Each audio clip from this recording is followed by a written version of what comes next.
And welcome back, everybody, to another episode of New York State Sports here on IE Sports Radio, your direct feed for all things sports. Okay, here at you for episode 94. It is a special live episode because, well, all good things come to an end.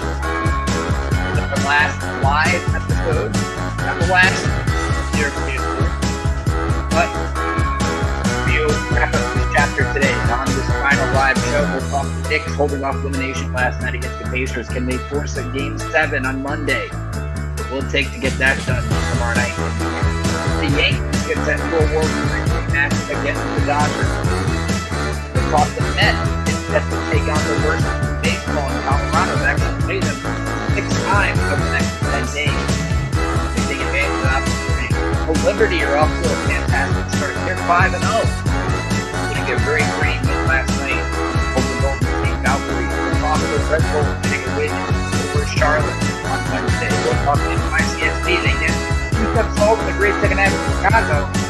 Going to get shut out at home against Houston. Very disappointing. We'll also talk about the title. We've had a lot of titles. Gamba State has won the women's CONCACAF Champions League title.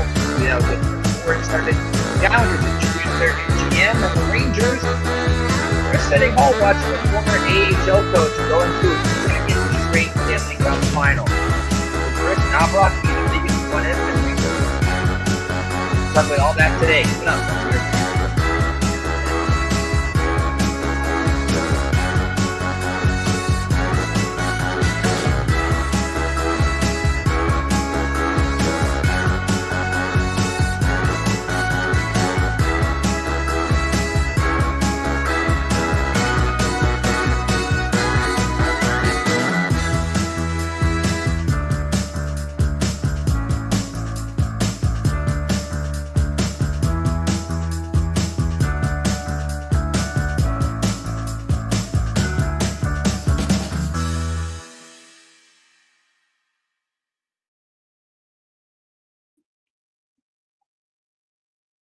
Again, thank you for all those tuning in on this great Friday afternoon in May, the final Friday afternoon in May, as we get set to head into June.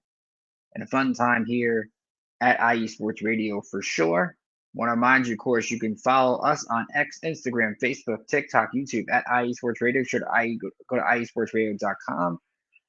Also, go to IESportsRadio.com/New York State of Sports. Learn more about me, learn more about the shows, learn more about our insiders. We're going to talk more about that a little bit later on in the show when we have our grand announcement at the end. So be sure to check out to read more about the station. Be sure to like and subscribe on YouTube. We have all of our live shows there, which now we're going to have 5 awesome shows during the week that you're going to want to check out, as well as shorts from all of our insiders, which they provide some very entertaining materials. So be sure to check that out. You can follow me on X at Rickinator555. You can follow the insider account now on X at IESR_New York. So basically, we'll get this out there real quick. Again, as I mentioned during the open, and again, if you're listening live on YouTube or Twitter, Facebook, whatever, be sure to send a comment, send your questions, all those things. I'd be happy to hear from you as well.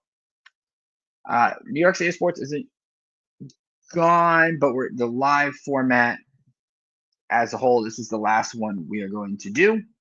We are going to be launching a new show actually in about 6 hours. You can catch me every Friday, 6 p.m. Eastern, the primetime preview, and that's going to be setting the table for the weekend. We'll be previewing the latest events across all the sports. We'll talk, of course, more Game 6 Knicks Pacers tonight. We'll talk Yankees Dodgers. We will talk the biggest racing events, the French Open in tennis, the Memorial in golf, the Champions League final. So we're going to do all the sports on that show as much as we can. College World Series, which has been fantastic. So in addition to the Bullpen Bulletin, which I'm not going to be on the next couple of weeks due to work obligations, unfortunately, you will get to see me still live every week on the show. So be sure to check that out. We're not going anywhere. It's just a different change in the direction of the network, and I think you're all going to enjoy it. Adam Karnick did a great job on Monday. Larry with the Defining Moment on Wednesday was fantastic. And we'll have Angela and Fred on Tuesday and Jen B on Thursday doing some fantastic work. So be sure to check that out. Again, share the comments. My good buddy Rob Coolise from the Yins Report. Be sure to tune in to his final live show tonight at 7 p.m. Eastern following the primetime preview. So great lineup still in store tonight. And thank you, good sir, as we look forward to bringing some more great content today. So let's get right into it. Let's talk Knicks, who were able to hold off elimination last night, a 111-94 win over the Pacers to get this series back to Indiana. And we'll talk about last night first before we get into the series as a whole, because we haven't been here since the debacle that was game one, which I still think if the Knicks lose this series, it's going to be because of game one. They let a golden opportunity slip away, and that'd be the reason why. But let's talk about game five. Jalen Brunson came out, set the tone early. The Knicks were very physical early, and as I'm watching the game last night, it just was a reminder of Tom Thibodeau doing a fantastic job defensively. When I think about a Tom Thibodeau coach team, I think about them from a defensive mindset. I think about them from the standpoint of a team that's going to be gritty, a team that's going to be physical, a team that's going to play bully ball. And I thought that's how the Knicks should have approached this series. And they did last night. I mean, they made life very difficult for Tyrese Halliburton from the defensive standpoint. Halliburton only had 7 shots. They turned him into more of a passer than an aggressive scorer. You saw that at times last year when the Knicks were having success. And Jalen Brunson was the dominant player. He took the call to the criticism he took at game 4 to heart, where he did not have a great fourth quarter, and played a really efficient game. 32 points, 12 of 18, shooting 4 threes. Knicks only had 8 threes, by the way, in the game, so Brunson having 4 of them was huge. And he only had played 34 minutes. Very solid game. I thought Karl-Anthony Towns, when he was not committing stupid fouls, because he was doing a lot of that in the second half, that could have been a much better game than the stat line showed. He was 10 of 20 from the floor, 24 points, 13 rebounds. Right now, the Pacers just don't have an answer for Towns. You've seen it over the course of this series. They do not have an answer at all. Cat averaged 30 per game against the Pacers in the regular season. He's averaging 25 and 12 in these 5 games. The plain thing is simple, and you saw Stan Van Gundy talk about it in the second half last night. The Knicks should be running everything through Cat, because there's no reason that your Cat should not get the ball in those situations when you have a Pascal Siakam who can't guard him, a Miles Turner who can't guard him. And they just seem to get away from that. Even when Turner's on the bench, they get away from that. But Cat has been good when he doesn't get caught in the emotion of the game. When he gets caught in the emotion of the game, he commits stupid fouls. That's a problem. But I also think what Tibbs has done well is he's used his bench. After game 2, the Knicks opened up the rotation a little bit more, using more of Deuce McBride, using more of Dion Wright, using more of DeLon Wright, using more of Landry Shamet. And even if it's just to give them a couple minutes from a defensive standpoint, those guys are doing a really good job defensively. And then the big substitution they made after going into game 3 was using more of Mitchell Robinson. Josh Hart coming off the bench. Josh Hart is still committing a lot of turnovers, but last night he has a double-double, 12 points and 10 boards. But look at what Mitchell Robinson's been doing. And he hasn't even been getting the hack and Mitch treatment from Indiana that much, outside of a little bit last night. He gives you 20 minutes, 6 points, 6 boards, but he's been a presence in the paint. He's making the Pacers' life difficult when they have to try to drive to the basket. You saw the second half last night. It looked like things were slipping a little bit. Robinson was doing a really good job at the top of the key, coming out, making some big defensive plays. And he has been the big missing piece. He had 2 blocks. I mean, you think about having him on the floor creates more of a defensive presence for this team, because I think the problem right now, and I ask how the Pacers expose the Knicks, I think the problem right now is Indiana just has more options. I think you look at the Pacers and you see last night, Benedict Mathurin, who didn't really have a great first 3 games. He goes out there as 20 points in game 4, 23 points last night. He's had 43 points in the last 2 games. That's a big key to what this team can do, because now you're not only worrying about Mathurin, Nesmith and Halliburton and Nembhard and Turner and Siakam. Now I got to remember about Mathurin. Now I got to remember about Obi Toppin, who can make a little bit of plays off the bench. He had 11 points last night. I got to worry about TJ McConnell. Like, they can go 8, 9 deep. You did see the injury to Tony Bradley last night, which could be a big deal because Indiana now has to use Thomas Bryant as their backup center. Thomas Bryant, the Knicks have seen to have good matchups against, which I think helps them in that factor. But Indiana just is deep and they can shoot. Like, that's the one thing you look at with the Pacers, and Rick Carlisle has done a really good job in this series. At times, he has been the better coach, probably 8 to 9 times out of 10 than Tom Thibodeau. Doesn't make Tom Thibodeau a bad coach at all. It just means, look, you have a guy in Rick Carlisle that's been to conference finals, that's won an NBA championship, and this Pacers team has kind of learned from those experiences. They've learned from continuity. They've learned from being together as a team. Now, what does that mean? Can you catch the Pacers on an off night? Yes, because now the pressure shifts to Indiana. Game 6 tomorrow night, 8 o'clock TNT. The Knicks are 6-2 on the road in this postseason. One of those losses is in Game 4, but let's keep this Game 4 in perspective. I still think the Pacers win the series, by the way. So don't skew this. I think the Knicks are going to come back. I don't think so. Considering, yes, it's tough to win 3 straight, but it's tough to win 3 straight close games. Last night, I know it wasn't close, but considering the first 4 were pretty close, I know Game 4 ended with a 9-point Pacers win, but the Knicks got it to within 6 late in the game. But think about the Pacers did in Game 4, putting up 43 in the first quarter. Tyrese Halliburton goes for 32, 12, and 15, doesn't turn the ball over. Like, you see an Indiana team that is more crisp with handling the ball than the Knicks right now. The Knicks struggled with turnovers in Game 4. Last night, they still committed 15 turnovers. They were just fortunate Indiana only had 15 points off those turnovers. The Knicks had 20 points off 20 Pacer turnovers. But you still see very sloppiness in play from this Knicks team. They don't hang on. They had 1 turnover in the first quarter last night, which was fantastic. Then they started getting sloppy. To have 14 turnovers over the final 3 quarters, that can't happen if you want to win on the road. And you could say, hey, it's tough. The Knicks did win in Game 3 on the road. They also were down 20 again. They had to work their way back. That's easier said than done. You can't rely on that every game. And my problem with the Knicks right now is I don't know what Mikal Bridges and OG Anunoby are showing up in these games. I know Brunson's going to show up. I know Cat's going to show up. But OG's been disappointing.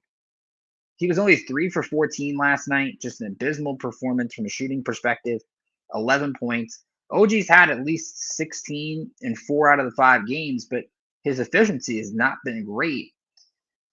At least last night, he's around 6 of 9, 6 of 11, 7 of 16 in Game 4, but his 3-point percentage, he is 2 for his last 14 from 3.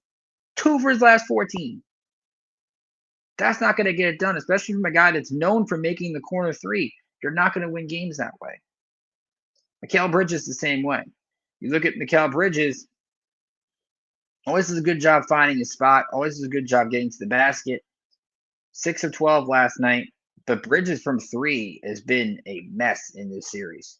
Outside of Game 4 where he hit 4 of them, you take the other 4 games, he is a combined 2 for 13 in the other 4 games shooting from 3. So if Anunoby's 4 for $1 billion and Bridges is 2 for $1 billion, they need one of those guys. It doesn't have to be both. They need one of them to have a really great game on offense. Because the Knicks can have ugly games on offense and still score 100 points. They've scored almost 110 in every game. The exception being Game 3 when they won 106-100. So they'll get in the low 110s against Indiana. They've been known for that. Can they hold the Pacers again in the low 100s? I'm not going to say keep them under 100. I can't expect that. They're going to come out and shoot better. They're going to come out with the roar of the crowd. Indiana trying to make it to their first NBA final since 2000 when they beat the Knicks in the conference final. You're going to get a much better game from Halliburton. You're going to get a much better game from Neesmith. You're going to get a much better game from Siakam, who still finds his mismatches in the paint. But what does that really mean? Can this Knicks team, the goal for me for tomorrow night is to get to the 4th quarter with the game on the line. If they can do that, all the pressure shifts to Indiana, because I don't think as much as the Pacers know they can win in that building, as much as they know they can win they've won the first 2 at the Garden. They don't think it's tough to imagine that they can go in a Game 7 again and win, especially when the Knicks fan now doesn't feel nervous and jittery and feel the shoe's going to drop like they did last night, probably before opening tip, they're going to feel like we've got the momentum in the series. We're feeling confident. We know we can win these games. We know we let game one slip away. And I think that's where the crowd can feed off that in a more positive energy. That's the difference from last year. Last year, the Knicks went into Indiana up 3-2, lost, and then the Pacers had to feel like, hey, we're feeling something going. You rarely see teams come back from 3-1. I think it's like 13 and whatever it is Kevin Harlan said last night on TNT. But there's a chance. They've got a chance. They've made it at least competitive. I still think Indiana's going to win this series, and the reason is because the Knicks blew game one. I think that's the sad reality of this, is that the Knicks had so many chances to win this series, and they let it slip away. And that's the problem that you face right there. So let me know what you guys think. Your thoughts on Game 6, your thoughts on last night. Ralph saying, I believe if Cat can stay in a foul trouble, the Knicks will be okay. I think so too, but right now I can't be confident in that because I think you look at the minutes, and everyone talks about Tom Thibodeau with minutes, and I think they've been fine from a minutes perspective. Like they've actually had them sit longer because Tibbs has gone to the bench. Think about a night last night where Bridges only plays 34 minutes. OG only plays 34 minutes. Brunson only plays 34 minutes. Cat played 36 minutes, and that's largely because of foul trouble. Those guys are well rested, all things considering. Like if they need to play 40 minutes tomorrow night, they'll play 40 minutes tomorrow night. I don't think they should because I think now they've kind of found their secret formula with using Wright and using Shannon for a little bit of time and moving to opening things up and giving guys a breather and giving guys a chance to get into the game. Deuce McBride, only 5 points last night, but he does a really good job of defense perspective. And maybe Deuce has a moment where he hits a couple of threes on the road off the bench and kind of gets something going. Because the Knicks have to shoot better from three. Last night they were 8 of 29 from 3-point range. I know they were great in the paint, and I want to keep that up. 60 points in the paint last night on a night where they got 11 offensive boards. But I still think if they can get that 3-point, the magic number for me for 3-point shots, I want to see them hit at least 12. If they can hit 12, I think they're in a really good spot going forward. And Ralph mentioned some of the history that the Knicks made, so I'll bring this up. TNT brought it up last night in the show. Jalen Brunson and Karl-Anthony Towns have been fantastic in this series, and TNT stat last night that they had with Brunson and Towns are the first duo since Shaq and Kobe in the early 2000s to score 20 or more points in all 5 conference semifinal games or conference final games.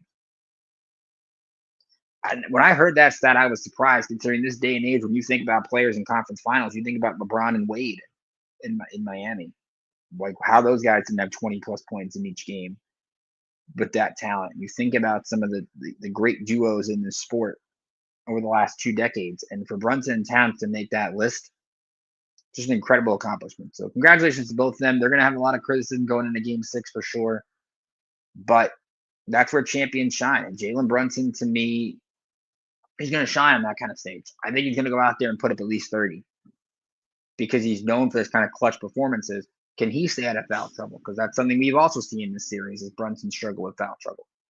We've seen it throughout the postseason as well. That's why I don't really like to talk about referees and whistles that much. I think they can always even itself out for both teams.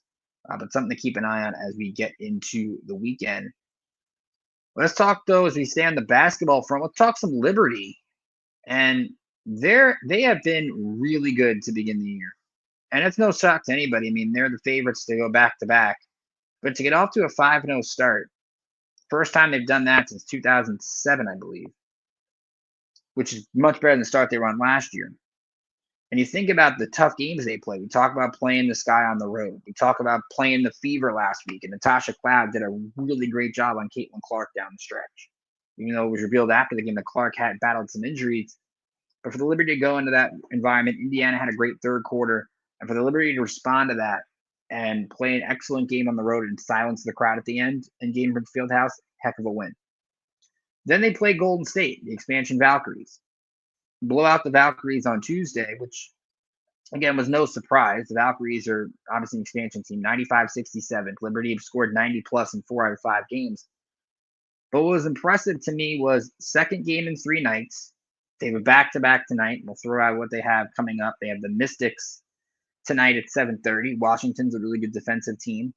And then they have Connecticut on Sunday when the Commissioner's Cup. So this is a really truncated schedule for the Liberty.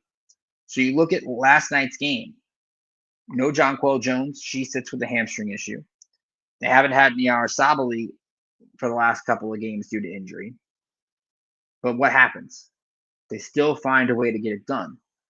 Brianna Stewart gets 27 points, only takes 12 shots, but she was 15 of 19 from the free throw line. Sabrina Ionescu, 6 3-pointers, including 5 in the first half. She goes for 24. Natasha Cloud only makes 2 out of 8 shots. Still gets 7 points, still gets 5 boards, still gets 5 assists, still gets big steals down the stretch, and still finds a way to make the key plays when she needs to. You look at a Liberty team that allowed 15 offensive boards last night. You look at a team that only shot 37% from the floor last night. And they still find a way to get the win 82-77, getting the steals down the stretch and making the plays they needed to make. And that's the sign of a championship team. When you don't have your best game and you still find a way to win, especially as Sammy Brundello, I'm sure, is going to try to manage the truncated schedule and try to make it where players get their rest and trying to maybe see what Maureen Johannes can do. And she had 6 threes on Tuesday, so she can make an impact. Seeing what Rebecca Gardner can do, seeing what Harrison can do. Like, they're going to find out what those players do throughout the course of the year because those players we need down the stretch. And plug in Kennedy Burke last night, who's probably going to win sixth player of the year. She's going to be a favorite for that. She goes for 11 points and 7 boards. Only takes 5 shots, but she makes 3 threes. We haven't even seen this team with Leona Phoebus. She's getting her conditioning back, being in a prime spot. And they're still winning. Now, the Lynx have been a really tough challenge so far for the WNBA. You look at the standings, those are only 2 undefeated teams. Phoenix is 4-1, Atlanta's 4-2, but really besides that, nobody's really unbeatable right now. Vegas is going through their thing, Seattle's going through their thing. And I think the key for the Liberty is just getting through this schedule. Getting through this tough spot because after Connecticut, the schedule kind of gets a little bit more rest in there. They got the Mystics on June 5th and the Sky on June 10th, and then the Fever again on June 14th. So you get again 3 games in 13 days, a lot easier than what they're going through right now. But to get that stretch out of the way, that will be a big thing for them. So we'll take a quick time out. We'll come back. We will hear from a couple of our sponsors. And we'll talk some baseball. Looking ahead to Yankees, Dodgers this weekend. Yankees are playing fantastic. The Mets, they're also playing pretty good. Took 2 out of 3 from the White Sox. Starting to find their form a little bit as we head into the first checkpoint in Memorial Day.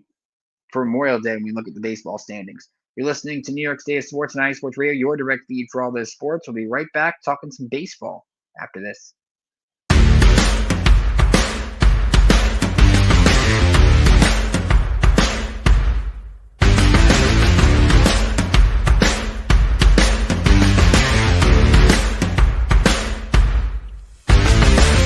Hi, eSports Radio fans. This show is brought to you by Planet Jerky Premium Brisket Beef Jerky. Planet Jerky is the official jerky of the 2022 California League champion Lake Elsinore Storm, single-A affiliate of the San Diego Padres. This all-brisket jerky has gluten-free options, contains no MSG, no sodium nitrate, is low in sugar, and high in protein. Go to their website at planetjerky.net and follow them on Instagram at Planet Jerky. Planet Jerky, the jerky that's on a whole other planet.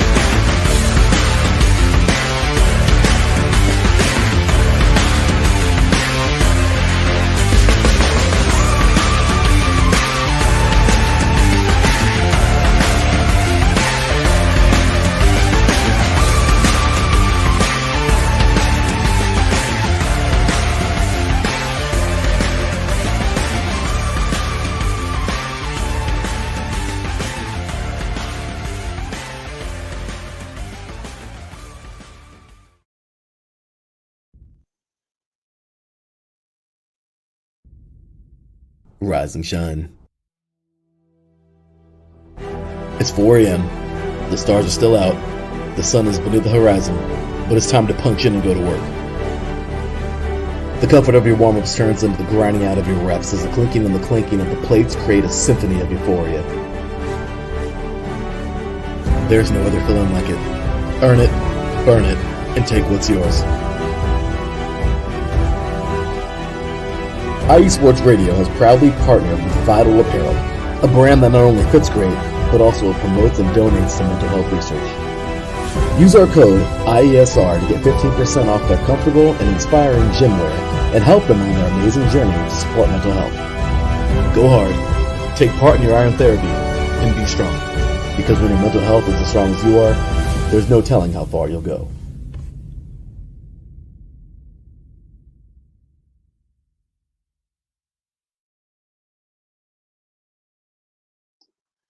And welcome back to New York City of Sports here on IE Sports Radio, your direct feed for all the sports. Special shout out to Planet Jerky, Premium Brisket Beef Jerky. If you're looking for a snack for Game 6 of Knicks Pacers, Yankees Dodgers, or well, any sporting event, that's a snack you should get. Some awesome flavors that they've got going on.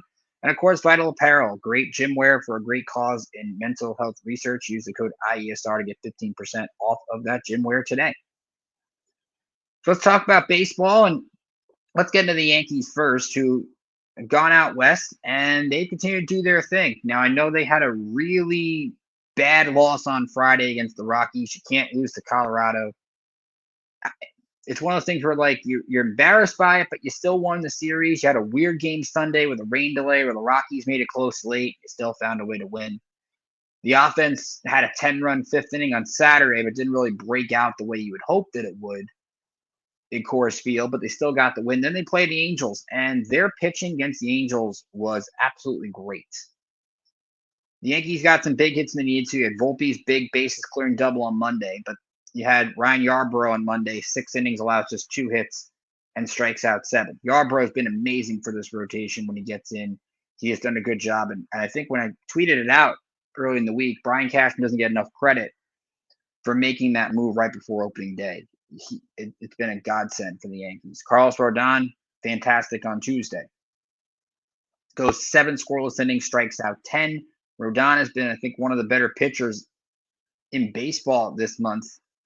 And I think when you look at Rodon, he would be kind of getting more national spotlight if Max Fried isn't in this rotation. So heck of a job by Rodon, and the Yankees really found a way to just get runs here or there. Ben Rice homered in the 4th, Oswald Peraza homered in the 7th, and Volpe a base hit in the 6th. And then you had the 1-0 game on Wednesday. And Clark Schmidt, who has been probably the weakest of the 5 starters right now, but he still went out there through 6 scoreless, allowed just 4 hits, walked the batter, struck out 4. Yankees didn't get big hits when they needed to. They were just 1 for 8 with men in scoring position. But Volpe got the sac fly in the 1st when the Yankees had bases loaded. And you saw Ron Washington take a different approach with Aaron Judge. He intentionally walked him in the 1st inning. The last time a Yankee got intentionally walked in the 1st inning, I saw this stat earlier in the week, Robinson Cano in 2012.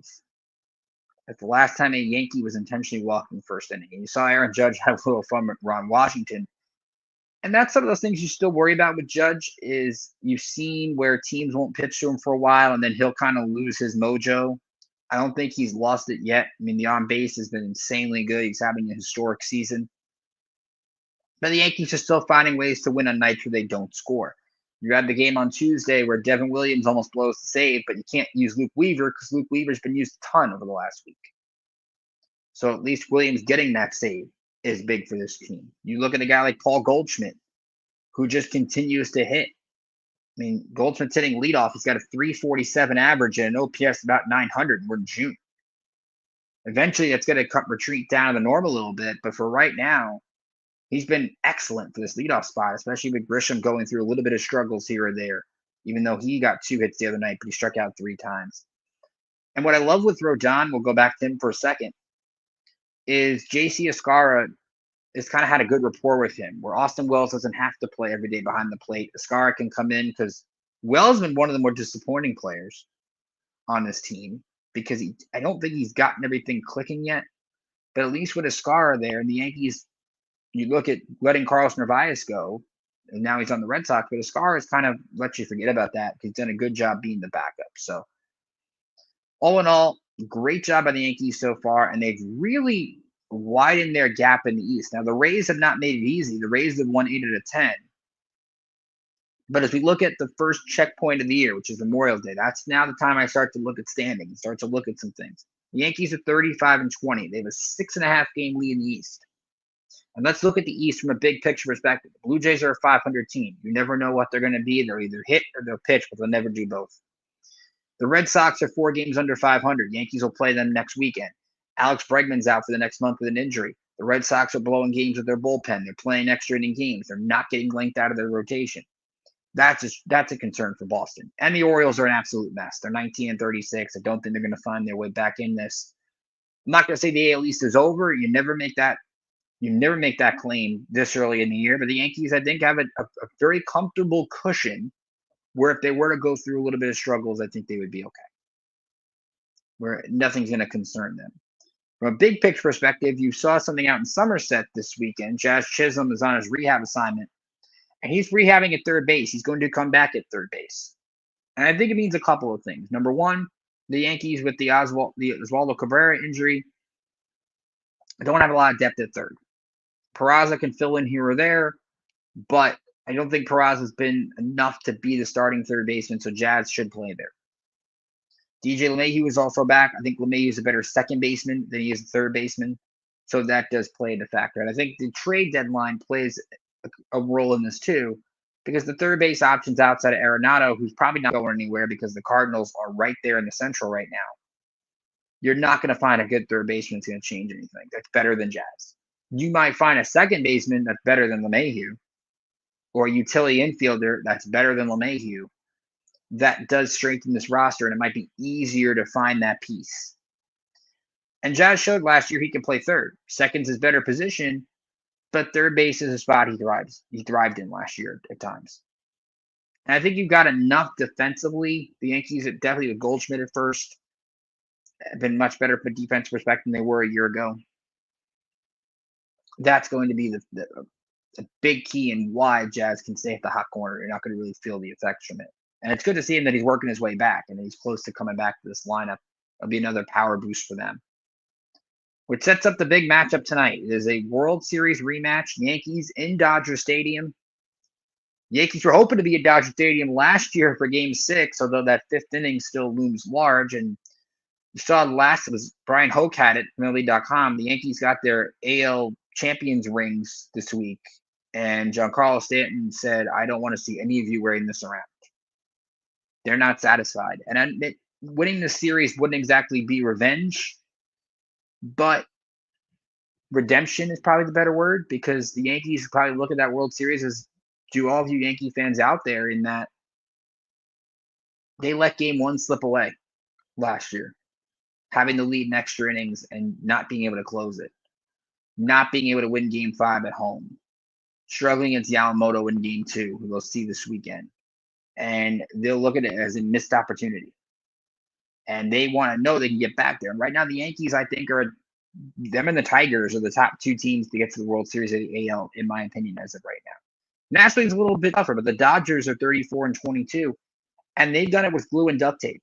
Like, Dave Roberts has probably had one of his better managing jobs, because they've had so many injuries to their pitching, starting pitching, and bullpen.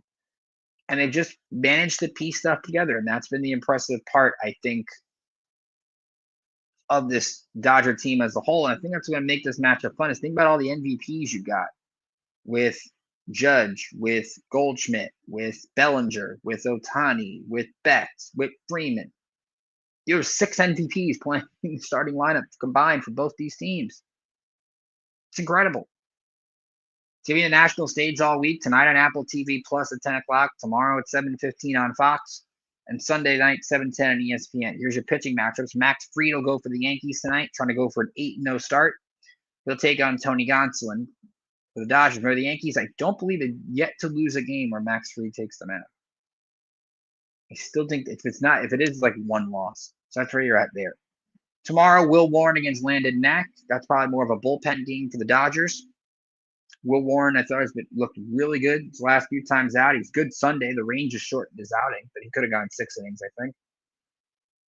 And then Sunday night, Yamamoto for the Dodgers, 1.97 ERA. The Yankees haven't announced who will go yet, It could either be Yarborough or with the day off yesterday, they could go to Rodon. I wouldn't mind either way. I would love to see a rematch of Game 2 of the World Series last year. Rodon was not good at Dodger Stadium. Maybe he finds his redemption now that he's kind of found something to work with. But the Yankees have had tough times too. The last 2 regular season series with the Dodgers. 2023, Aaron Judge got hurt at the wall at Dodger Stadium. 2024, Yankees didn't have Juan Soto in that series and lost 2 out of 3. If the Yankees can get 2 out of 3 against the Dodgers, it would be a 7-2 road trip, which would be really impressive. And it would just keep the good vibes going. The Yankees are winning series left and right. They've won 16 out of 20. They've won 9 of their last 10. And as Aaron Boone talks about, it's banking wins. You want to bank wins now because you know in the summer you're going to hit a low. And you want to have those wins you can build yourself on. So I think tonight's going to be fun. I think this series is going to be fun. If the Knicks were out, this would definitely be the main story in New York, and you would get so much attention around it. You're going to get so much national attention around it for sure. It's not revenge for the Yankees, but redemption is a possibility this weekend if they can play well. Going to the other New York team and the Mets, they did a good job taking 2 out of 3 from the White Sox. Now, again, it's the White Sox, not shocked. They lost the game the other day that got moved up to a 1 o'clock start. You never know if that is a factor. We had some nasty weather here in the Northeast over the last couple of days, but Mets, I thought, played well. Look, they played the Dodgers. They took 2 out of 3 at home, which is exactly what you needed to do. Kind of get that redemption story. You haven't seen Soto burst onto the scene yet, but I think you can live with that for now. But you look at the way they're winning games over the week. Monday, you had the sacrifice fly on the walk-off by Francisco Lindor, where they rallied late to win 2-1 on a day they were out-pitched, but Clay Holmes was solid. 1 run, 4 hits, or 5 2/3. He got the job done there. Then on Tuesday, the Mets were able to use a 4-run first inning to lead their cause to a 6-4 win. Pete Alonso, a 2-run homer. Jared Young, a 2-run homer for him. And then the Mets were able to get a 5th run in that game in the 3rd inning on the McNeil sac fly. They held up well to win that game. Tyler McGill, 5 2/3. Did walk 4. The control still an issue for him, but he did still get the win. And then just not a great game on Wednesday. Griffin Canning, not sharp at all. Mets did try to rally back in this game. They were down 5-0 after the 3rd. They got a 3-run homer by Vientos, but it just was not enough. But again, you look at the Mets and finding a way to win a series, continue to win series, and put themselves in a good position. And this is what I mean by that. You look again at Memorial Day, that checkpoint. The Mets right now are just 2 games behind the Phillies. And we kind of look at the Mets lull and saying it's a concern. They're 2 ahead behind the Phillies. Phillies played the Rockies. Mets will get their chance against the Rockies, and we'll go over those pitching matchups in a minute. But to be 34-22, they're going to get the Dodgers out of the way. They'll play them on the road this week, and then that's it. They have basically a 7-game lead in the loss column in Atlanta. That's, I think, what you want to look at right now. Just kind of built a cushion there. And the Mets, the season end today, would be the first wild card. They would still host a wild card series. So I think they've got the good pieces in place. I'm still concerned with the bullpen. I'm still concerned about Vientos. Brett Beatty has been fantastic this month. Exactly what they've needed. Tyrone Taylor has done a good job this month. They'll get people back eventually. Frankie Montas is doing on a rehab assignment. He needs a couple of more, but he'll come back at some point and help this rotation. At least give him something. I don't know how much you can give him. They'll give him something. But to be 34-22, and if you win this series, you go to after June 1st and you got 37 wins, I think you absolutely sign up for that. To hear your pitching matchups this week as the Mets host the Rockies, and I said on Bullpen Bulletin earlier this month that my prediction was the Rockies would not have 10 wins before June 1st. I am hoping the Mets don't let me down and they actually win both of these games today and tomorrow so they can keep that prediction alive. It starts tonight. Kyle Freeland, who's 0-7 for Colorado, goes against David Peterson. That's a 7-10 first pitch. Tomorrow at 4:10, it's Antonio Senzatel and his 1-9 record against Kodai Senga, who pitched well on Sunday Night Baseball against the Dodgers, kind of bounced back after a rough start. And then Sunday at 1:40, it is Palmquist for the Rockies. Palmquist is 0-3 with an 8.78. He's against Clay Holmes. And you look at Clay Holmes going into June, he's got an ERA under 3. I think any Met fan would sign up for that and roll with it. So both New York baseball teams are playing extremely well, and I think that's something you have to be happy about. Brian Francione from the Beantown Sports Pound in the house. Brian, how are you? Of course, thanks for hopping in. We just talked about the AL East, and I look forward to Yankees Red Sox next week. That should be a lot of fun. They'll play each other 6 times over the next 2 weeks. Glad to see those rivals getting back together again. And shout out to Taryn Rodriguez. I missed this earlier. Taryn, an awesome show. Taryn, over the last couple of months, has been the proverbial person behind the glass. You see all the awesome tweets that happen during the show. Taryn does a really fantastic job with that. My success on this show is not without his success. So thank you to Taryn. As we missed the early portion of the show here on YouTube. This is our last live show. New York State of Sports will try to continue in some kind of recorded shows throughout the week. We'll also have the insiders account again. IESR_New York is where you're going to go for that. But the show is going to look a little bit differently, and we'll dive into that more toward the end. But I wanted to give some shout out to Taryn, who's been a big supporter and a big help to the show and taking it to places I never thought it could really go to over the last few months or so. And the views we've been getting over the last few months have been great. So let's take one more time out. We'll come back. We'll do our grab bag segment, and we'll talk soccer. We'll talk some hockey as well. You're listening to New York State of Sports and iSports Radio, your direct feed for all the sports. We'll be right back after this.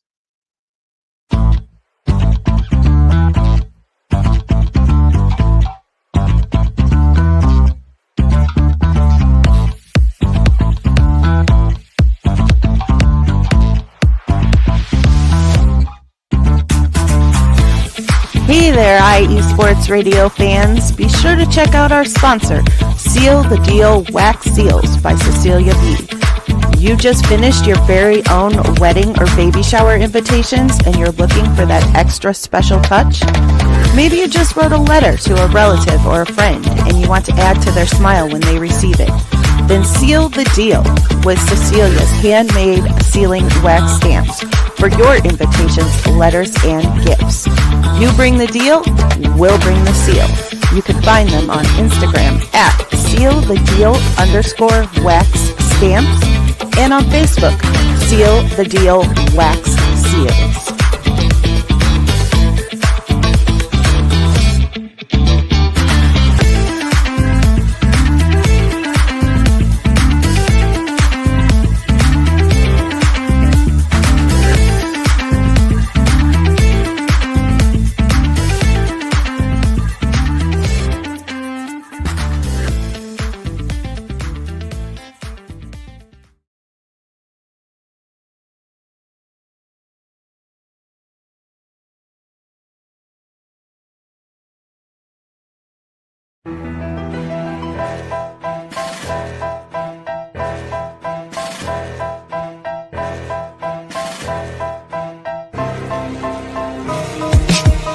For the last 10 years, IE Sports Radio has been bringing you amazing content ranging from interviewing legendary athletes, coaches, and other authorized media personnel to building tailor-made shows dedicated to all major sports cities around the country.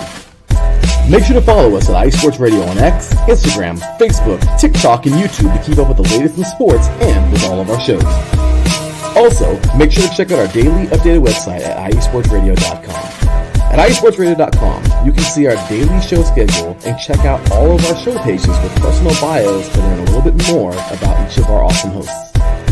In addition to our show pages, you can catch the iSports Radio blog, Hall of Fame, Fans of the Month page, and our merchandise shop including t-shirts, tank tops, caps, long sleeves, hoodies, and more. For now over a decade here at IE Sports Radio, we've continued to be by the fans, for the fans, and we thank you all for your support and for making IE Sports Radio your direct feed for all that is sports.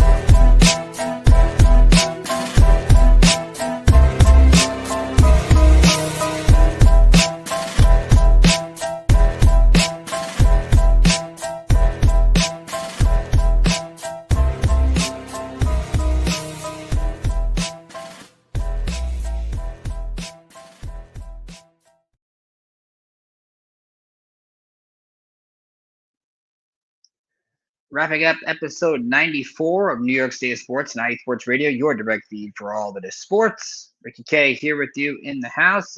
Also, Yukio is in the house, one of our great fans here at IE Sports Radio. So thank you, Yukio, for hopping in. Always happy to have your support. We talk about our grab bag segment, how we usually end the show. And those not familiar, our grab bag segments, you go around the other sports in the area, just quick hitters after our main segments. We'll start with the Red Bulls, who put together a very solid week. They've now had 3 good results. You go back to the penalty shootout win over Dallas in the U.S. Open Cup.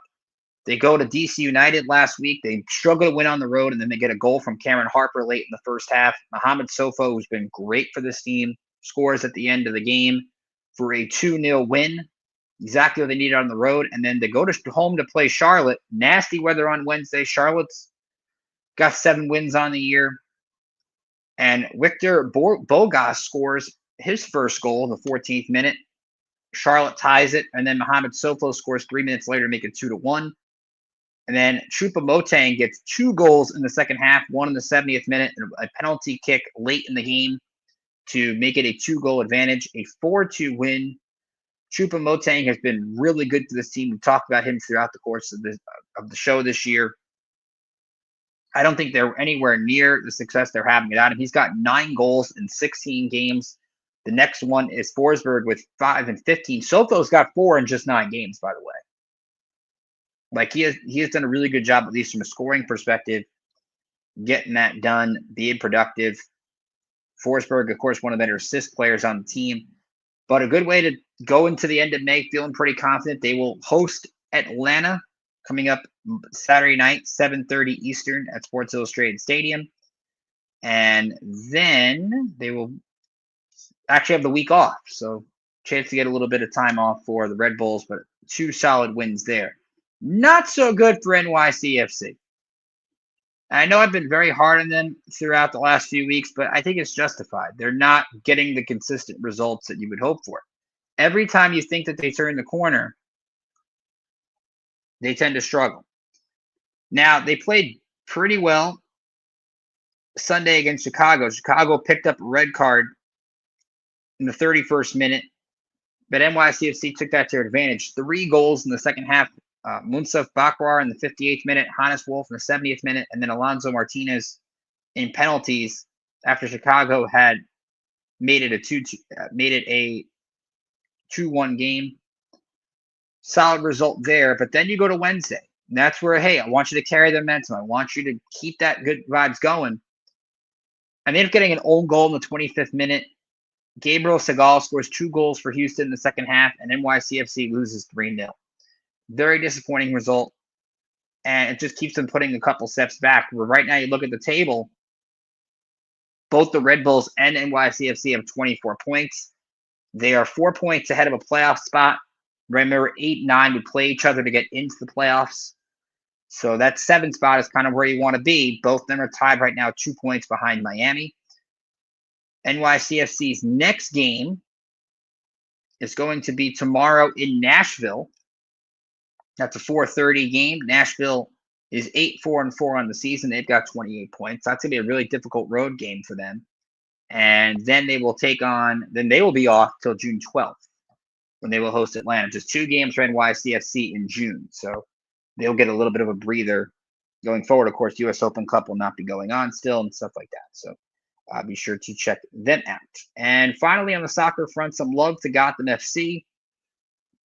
They are off this week, but they are celebrating probably still a success out in Mexico. They were in the CONCACAF Women's Champions League, and Juan Carlos Amoros, their coach, talked about wanting to get that first title. And they were able to do that and play pretty well in the process. Remember, going into Mexico, they had struggled to score goals entirely, and they found a way to bounce back. They win the semis against Club America 3-1, and then they take on Tigres in the championship. And Esther Gonzalez, who has been money for this team, she scores in the 82nd minute as it looks like the game is going to go to extra time, and they find a way to win 1-0. They get the title, which is crucial. And look, Gotham's won a couple of titles. You think about the NWSL title a couple of years ago, and this is not the same Gotham team you expected going into the year, just too many injuries. But they have found ways to get wins and found ways to have success. And maybe now they got that title that carries over because, look, this is a team right now that is 1 point out of being the third worst team in the league. And it doesn't get easier from here. Their next game will be June 7th against Kansas City, who's one of the best teams in the league. They haven't won. They're 8-0-2. Doesn't get any easier, but maybe this is momentum that can carry them in the right direction. So congratulations to Gotham on that success. Other news, we'll go to hockey. The Islanders, of course, introduced Matteo Darche as the new GM, and Darche yesterday made the announcement that Patrick Waugh is going to stay as the head coach. And I think that's a smart thing. Waugh gets to continue to build on things. I don't think he was the main reason they were bad last year. And they got some good news on Bo Horvat. He had a tough injury in the World Championships, but he is only going to be out 4 to 6 weeks. Not the worst case scenario for them. He's actually in the process of starting to rehab, so he should be fine going into training camp. So good news all around for the Islanders. So of course, a month from now, we'll have the number 1 pick in the NHL draft, and we'll see what they decide to do with it because a lot of options still in play.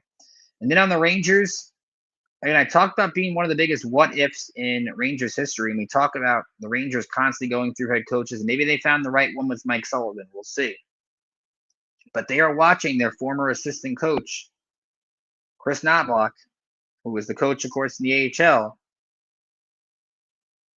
going to back-to-back Stanley Cups with the Edmonton Oilers.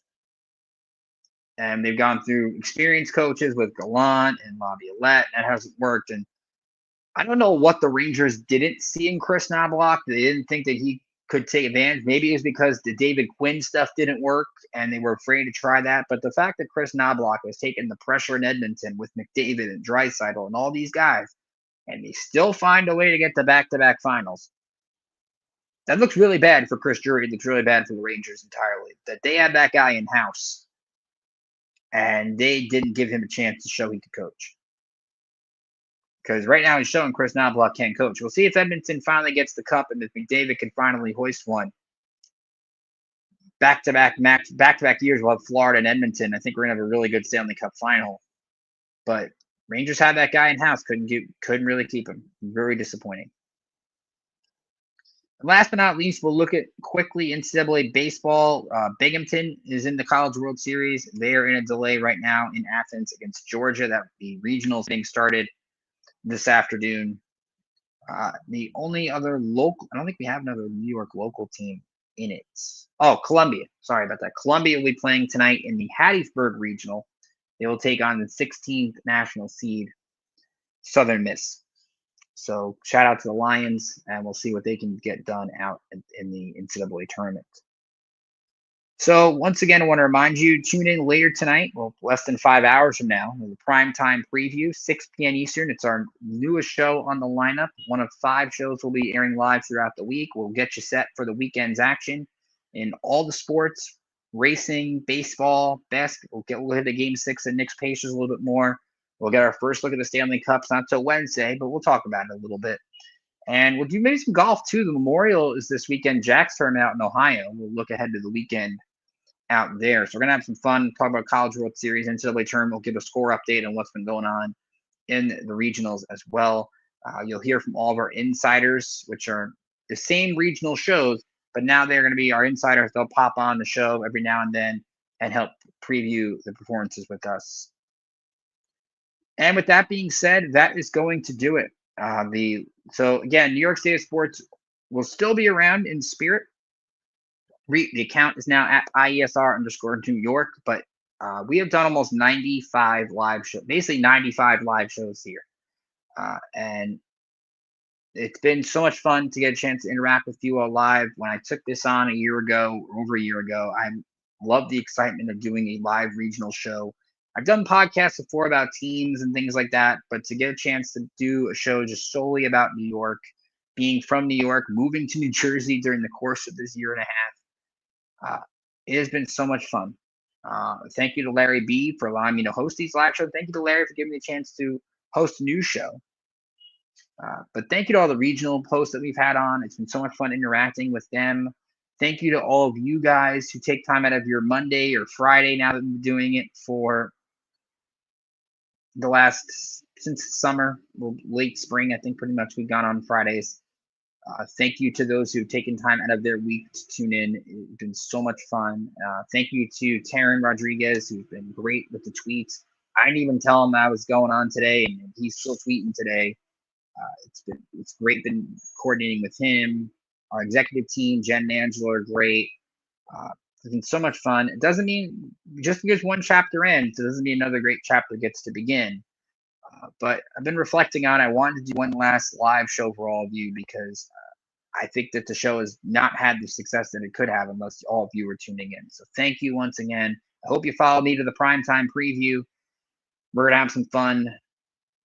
But you will see this show. It won't be live. We'll give you some recordings. I do some shorts. I did a short earlier today that you'll see on our YouTube page and here on X as well. But thank you to everybody that has been a part of the success over the last year and a half. But that'll do it.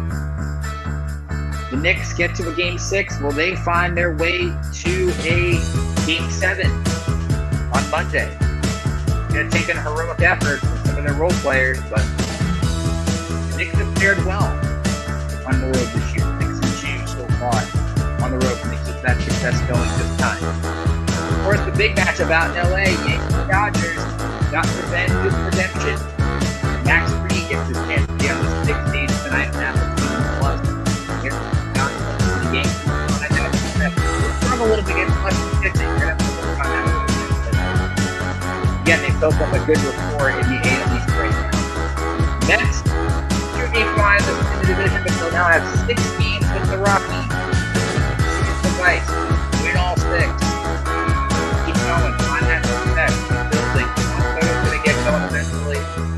Mark Vientos, hopefully that home run on Wednesday kind of starts hitting a little bit. The Liberty will try to beat it this week. They were tough tonight. They get to the next. And then they will host the Sun and try to get back to the final. Last year they lost to the Lakers 2 years ago. They won to Vegas. And they get another in-season title in Philadelphia. Maybe Mandel has playing extremely well. 90-plus points for their 5. Islanders have a new coach, new GM, same coach. Rangers, the coach to get away. And of course, we have some soccer, Red Bull, and NYCFC sitting on the way. And tonight's primetime preview at 6 p.m. Eastern, for that Dama finale. Thank you to all of you guys. It was so much fun. It's been a pleasure. It will not be the last time you do this weekend, but the kind of today, all the night, radio, Larry D and the gang. Great rest of the weekend and enjoy this nice. I think we'll hopefully have some nice weather. And Saturday, if you're at the Terry Hawk game, I will be throwing out the first pitch